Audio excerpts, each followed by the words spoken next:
साथ ही यहाँ पर कोई किसी से भी शादी कर सकता है, लेकिन शादी का एक रूल होता है कि कोई भी किसी को पसंद करता है तो वो कभी उसका हाथ नहीं पकड़ता जब तक कि उसकी शादी नहीं हो जाती। अब यहाँ पर जो सीनियर लोग, बड़े लोग, बूढ़े लोग रहते हैं उन्हें एल्डर्स कहा जाता है। उन्हीं एल्डर्स में से एक एल्डर के बेटे की बीमारी की वजह से मृत्यु हो जाती है।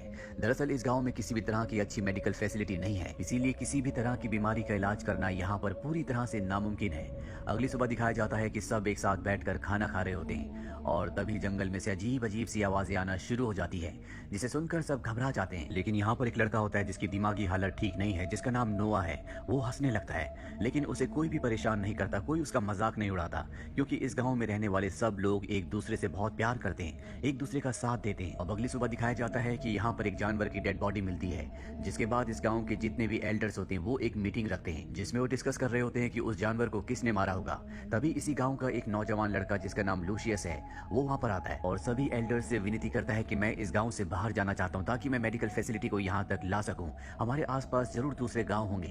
हमारे एक साथी की अभी अभी बीमारी की वजह से मृत्यु हो गई। अगर हमारे पास मेडिकल फैसिलिटी होती तो हम उसे बचा सकते थे, पर उसकी इस अर्जी को पूरी तरह से बर्खास्त यानी कि मना कर दिया जाता है। और उसका कारण ये होता है कि यहाँ गाँव के आसपास जंगल में जितने भी शैतान रहते हैं पहले वो गाँव पर आकर हमला किया करते थे, लेकिन एल्डर्स ने उनके साथ एक समझौता किया, जिस समझौते के मुताबिक कोई कभी इस गाँव से बाहर नहीं जाएगा। और एल्डर्स उस समझौते को नहीं तोड़ना चाहते। अगर उन्होंने ऐसा किया तो वो शैतान गांव में आकर एक बार फिर से इन लोगों के ऊपर हमला करेंगे। शैतानों से समझौता सिर्फ यहाँ के एल्डर्स ने किया होता है, उन्होंने उन्हें देखा होता है। नई जनरेशन ने उन्हें नहीं देखा होता, लेकिन नई जनरेशन को जंगल से उनकी आवाजें आती है, उन्हें कई बार बहुत सारे निशान भी मिलते हैं, इसीलिए वो जानते हैं कि जंगल के आसपास शैतान रहते हैं। और लूशियस उन शैतानों से नहीं डरता, इसीलिए वो जंगल में जाना चाहता है, पर उसे इस बात की इजाजत नहीं होती।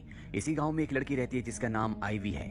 आईवी देख नहीं सकती, दरअसल वो ब्लाइंड है और उसकी सेंसेस, उसका दिमाग बहुत तेज होता है। वो नोवा के साथ लूशियस के पास जाती है और लूशियस से कहती है, मैं जानती हूँ कि तुम मेरा हाथ क्यों नहीं पकड़ते, क्योंकि तुम मुझसे प्यार करते हो। और ये बात सच होती है कि लूशियस आईवी से प्यार करता है। लूशियस के पास नोवा भी होता है जिसकी दिमागी हालत खराब है। लूशियस देखता है कि नोवा के हाथ में वो लाल रंग का फ्रूट है जो जंगल में पाया जाता है। इस गाँव के अंदर कभी भी लाल रंग को नहीं लाया जाता, चाहे वो लाल रंग का कपड़ा हो, चाहे लाल रंग का कोई फूल या फ्रूट। जब भी लाल रंग देखा जाता है तो उसे दफना दिया जाता है। और अब लूशियस समझ जाता है कि नोवा जंगल के अंदर गया था और शैतानों ने उसे कुछ नहीं किया, इसीलिए एक बार फिर से वो एल्डर्स के पास जाता है और उनसे कहता है कि नोवा के हाथ में वो लाल रंग का फ्रूट था जो सिर्फ जंगल के अंदर पाया जाता है। इसका मतलब वो जंगल में गया था और उसकी मासूमियत की वजह से, उसकी निडरता की वजह से शैतानों ने उसे कुछ भी नहीं किया। और मैं भी शैतानों से नहीं डरता, इसीलिए मैं दूसरे गाँव, दूसरे टाउन में जाकर मेडिकल फैसिलिटी को यहाँ तक लाना चाहता हूँ, मुझे इसकी इजाजत दी जाए। लेकिन एक बार फिर से एल्डर्स उसे मना कर देते हैं और लूशियस के दिमाग में सिर्फ एक ही बात चल रही होती है कि वो किसी भी तरह से इस गाँव से बाहर जाकर मेडिकल फैसिलिटी को गाँव तक लेकर आए। इसीलिए सबके मना करने के बाद भी अगली सुबह वो गाँव की बाउंड्री से बाहर चला जाता है और तभी वो अपने सामने एक साये को देखता है जो शैतान का साया होता है। वो बाउंड्री के वापस अंदर आ जाता है और उसी रात को वॉच टावर पर जो पहरा दे रहा होता है उसे अपने वॉच टावर के नीचे एक साया दिखता है जो कि शैतान का साया है। ये देखकर वो पूरी तरह से डर जाता है और वहाँ पर जो बेल होती है उसे जोर जोर से बजाना शुरू कर देता है। बेल की आवाज सुनकर गाँव वाले डर जाते हैं। दरअसल गाँव में जितने भी घर हैं उन सब घरों के नीचे एक बेसमेंट है और जब भी इन्हें खतरों का एहसास होता है तो ये उन बेसमेंट्स में जाकर छुप जाते हैं। लेकिन आईवी अब भी बाहर होती है क्योंकि वो लूशियस का इंतजार कर रही होती है। लूशियस आता और उसे भी बेसमेंट में ले जाता है, जिसके बाद पूरी रात इन्हें शैतानों की आवाज आती है। और अगली सुबह जब ये अपनी बेसमेंट से घर से बाहर आते हैं तो देखते हैं कि हर एक दरवाजे के बाहर लाल रंग का एक निशान है, जिसे देखकर ये समझ जाते हैं कि शैतानों से किया हुआ समझौता अब टूट चुका है या ये इन सब के लिए एक चेतावनी है। इसके बाद पूरे गाँव की मीटिंग होती है जहाँ पर सभी एल्डर्स परेशान होते हैं कि ऐसा कैसे हो सकता है। लूशियस अपने जुर्म को कबूल कर लेता है। वो कहता है कि मैं गाँव की बाउंड्री से बाहर गया था और मैंने वहाँ पर एक शैतान को देखा, इसीलिए कल रात को शैतान हमारे गाँव के अंदर आए। सब जानते हैं कि लूशियस के इरादे गाँव के लिए अच्छे हैं, इसीलिए उसे माफ कर दिया जाता है और हिदायत दी जाती है कि आज के बाद वो कभी भी गाँव की बाउंड्री से बाहर नहीं जाएगा। वहीं ईवी की बहन की शादी होती है जिस वजह से पूरा का पूरा गाँव खुश होता है। शादी के बाद जब लोग अपने घरों में वापस जाते हैं तो देखते हैं कि उनके घरों के बाहर किसी ने मरे हुए जानवर को लटका रखा है, जो देखकर सबके सब एक बार फिर से डर जाते हैं। सबको डर लगता है कि शैतान आज भी आएंगे, इसीलिए लूशियस एक बार फिर से आईवी के घर जाता है। ये दोनों एक साथ बैठते हैं और तय करते हैं कि जल्द ये दोनों शादी कर लेंगे।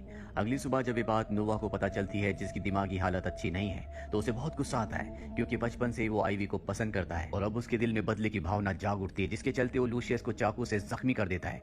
लूशियस की हालत बहुत ज्यादा खराब है, साथ ही उसके बचने के चांसेस बहुत कम है क्योंकि इस गांव में मेडिकल फैसिलिटीज नहीं है। नोवा को क्वाइट रूम में बंद कर दिया जाता है। ये वो रूम है जहाँ पर कभी भी किसी को भी सजा के तौर पर बंद किया जा सकता है। नोवा को अक्सर यहाँ पर बंद किया जाता है क्योंकि वो कोई ना कोई गलत काम करता रहता है। आईवी को जब पता चलता है कि नोवा ने लूशियस को चाकू से जख्मी कर दिया तो बहुत दुखी हो जाती है। साथ ही उसके पिता एडवर्ड भी, जो गांव के एल्डर्स में से एक एल्डर हैं, वो अपनी बेटी से कहते हैं कि जब तुम्हारी आंखों की रोशनी चली गई तब भी मैं कुछ नहीं कर पाया और अब मैं चाहता हूं कि मैं जंगल में जाऊं। लेकिन एडवर्ड की पत्नी उसे जाने से मना कर देती है। वो कहती है कि हमने सबने एक वादा किया है और हम उस वादे को नहीं तोड़ सकते। और अब आईवी तय कर लेती है कि वो इस जंगल को पार करके दूसरे टाउन में जाकर मेडिकल फैसिलिटी को यहाँ पर लाकर रहेगी। उसके पिता एडवर्ड भी उसका साथ देते हैं और गाँव के सभी एल्डर्स के खिलाफ जाकर उसे परमिशन दे देते हैं। पर इससे पहले कि वो अपने सफर पर निकलती, वो उसे खास खुफिया कमरे में ले जाते हैं और बहुत सारे ऐसे राज बताते हैं जो आज से पहले कभी किसी को नहीं बताए गए। और अब आईवी के साथ गांव के 2 और लड़कों को भेजा जाता है। वो दोनों के दोनों अपने सफर में बहुत ज्यादा डरे हुए होते हैं, लेकिन आईवी पूरी तरह से निडर होती है। उसके चेहरे पर, उसके मन में, दिल में किसी तरह का कोई डर नहीं होता। दरअसल जब उसके पिता एडवर्ड उसे एक खुफिया कमरे में ले गए थे तो उन्होंने उसे इस गाँव का राज बताया था। उन्होंने कहा था कि यहाँ पर कोई भी शैतान नहीं है। दरअसल गाँव में जितने भी शैतानों को देखा जाता है वो एल्डर्स में से लोग होते हैं जो शैतानों की तरह कॉस्ट्यूम पहनकर जंगलों में जाते हैं। और ऐसा हम इसलिए करते हैं ताकि कोई भी इस गांव से कभी भी बाहर ना जा सके। और अब आईवी को ये सच पता है, इसीलिए उसके मन में, दिल में किसी तरह का कोई भी डर नहीं होता। उसके साथ जो 2 लड़के होते हैं बहुत ज्यादा डर जाते हैं क्योंकि जंगल से शैतानों की आवाज आ रही होती है, इसीलिए वो वापस गाँव की तरफ लौट चलते हैं। लेकिन आईवी ऐसा नहीं करती क्योंकि उसके पिता एडवर्ड ने उसे बताया था कि जंगल से जो भी आवाजें आती है वो उन्होंने पेड़ों पर इस तरह के डिवाइसेस लगा रखे हैं जो हवा चलने पर आवाज करते हैं और ये आवाज वही आवाज होती है। वहीं दूसरी तरफ हमें गांव में दिखाया जाता है जहां पर जितने भी एल्डर्स होते हैं वो सब के सब एडवर्ड से खफा होते हैं क्योंकि उसने अपनी बेटी को जंगल में भेज दिया होता है। वो सब कहते हैं कि हमने इतने सालों से मेहनत की थी, हमने एक सुरक्षित जगह बनाई थी, ये राज था और वो राज जल्दी पूरी दुनिया के सामने खुल जाएगा। वो कहता है ऐसा कुछ भी नहीं होगा, मैंने अपनी बेटी आईवी को सब कुछ समझा दिया है। वहीं आईवी को दिखाया जाता है जो जंगल में आगे बढ़ रही होती है और तभी वो एक बहुत बड़े गड्ढे में गिर जाती है, पर किसी तरह से वो उस गड्ढे से बाहर आ जाती है।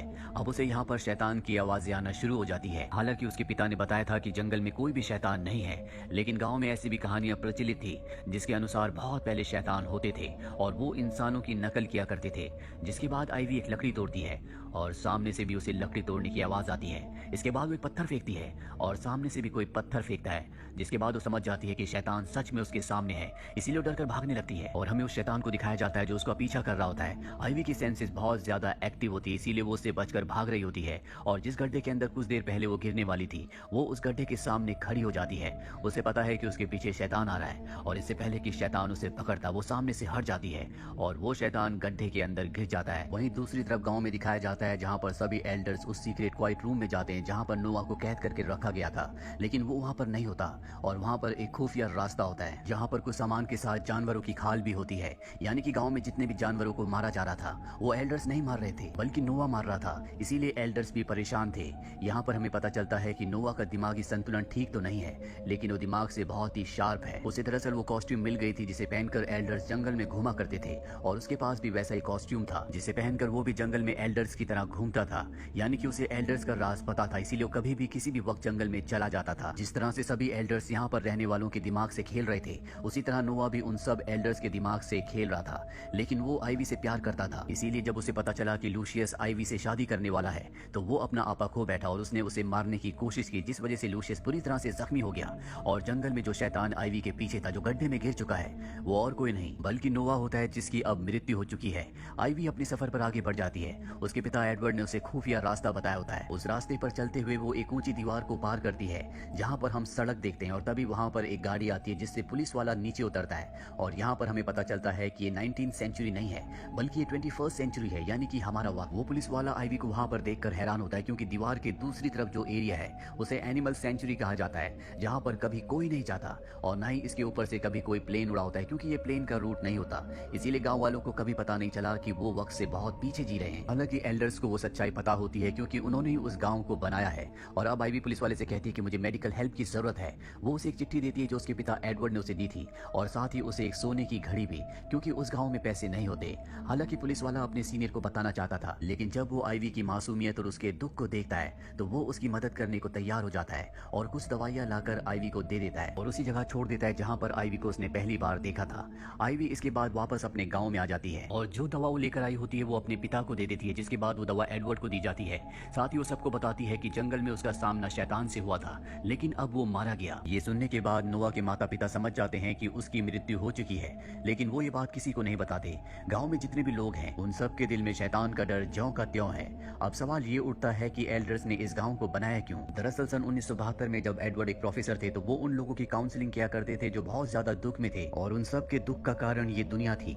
इस दुनिया में बढ़ते क्राइम के चलते उन सब ने अपनों को खोया था, इसीलिए प्रोफेसर ने उन सब के साथ मिलकर एक प्लान बनाया जिसमें उन्होंने एक ऐसे गांव को बनाया जिसके बाहर कोई भी नहीं जा सकता और ना ही बाहर का कोई इंसान यहाँ पर आ सकता है। दरअसल आईवी के पिता प्रोफेसर एडवर्ड बहुत ज्यादा अमीर थे, उनके पास उनके खानदान का बहुत पैसा था और उन्होंने अपने खानदानी पैसे से इस पूरी जगह को खरीद लिया था, जिसके बीचों बीच उन्होंने इस गांव को बनाया। साथ ही वो पुलिस को फंडिंग भी किया करते थे ताकि कोई भी दीवार के उस तरफ आने की कोशिश ना करे। इसीलिए पुलिस दीवार के चारों तरफ जो सड़क होती है वहां पर घुमा करती थी ताकि दीवार के दूसरी तरफ कभी कोई ना जा सके।